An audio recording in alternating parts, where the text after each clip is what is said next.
যদি এআই দিয়ে এরকম ফটো এডিটিং করা যায় তাহলে ডিএসএলআর ক্যামেরার কি প্রয়োজন?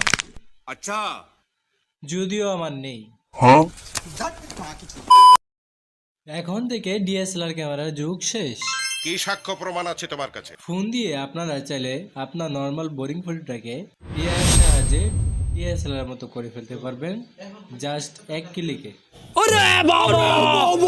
আর আপনি চাইলে অন্যদের ফটো নিয়ে এআই এর সাহায্যে এডিটিং করে আর্নিংও করতে পারবেন।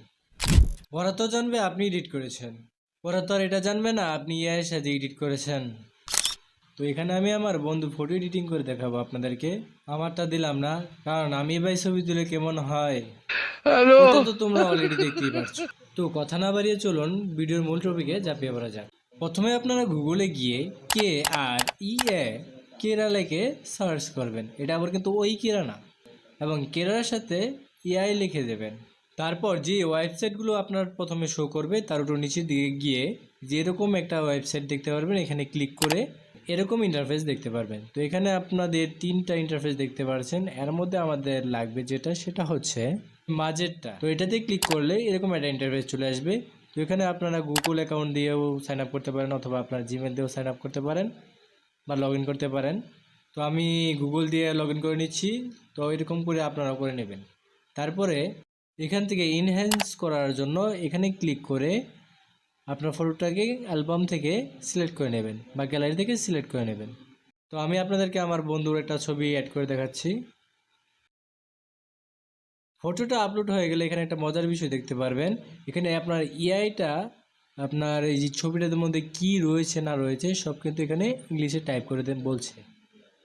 এবার একটু নিচের দিকে গেলে 2x 4x 6x 16x আপনার ফটোটার যে কোয়ালিটি রয়েছে সেটাকে কতটুকু করবেন সেটা এখান থেকে সিলেক্ট করতে পারবেন। তো আমি সর্বোচ্চটা দিয়ে দিলাম 16x। তো এটাতে ক্লিক করে তো নিচে একটু অ্যাডজাস্ট করতে পারেন। তো আমি বলবো সেটা না করাই বেটার, কারণ হচ্ছে তাতে আপনার ইমেজটা খারাপ হয়ে যেতে পারে, মানে ফটোটা খারাপ হয়ে যেতে পারে। তো 16x-এ দেওয়ার পরে জেনারেটে ক্লিক করার পরে আপনারা দেখতে পাচ্ছেন যে কোয়ালিটিটা আগে থেকে কতটা ভালো ইনহ্যান্স হয়েছে।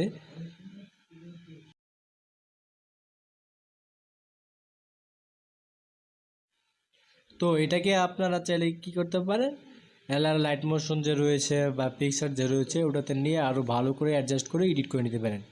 আমি জাস্ট আপনাদেরকে ইনহ্যান্স করাটা দেখালাম, কোয়ালিটিটা কীভাবে দিতে হবে সেটা আমি আপনাদেরকে জাস্ট দেখালাম।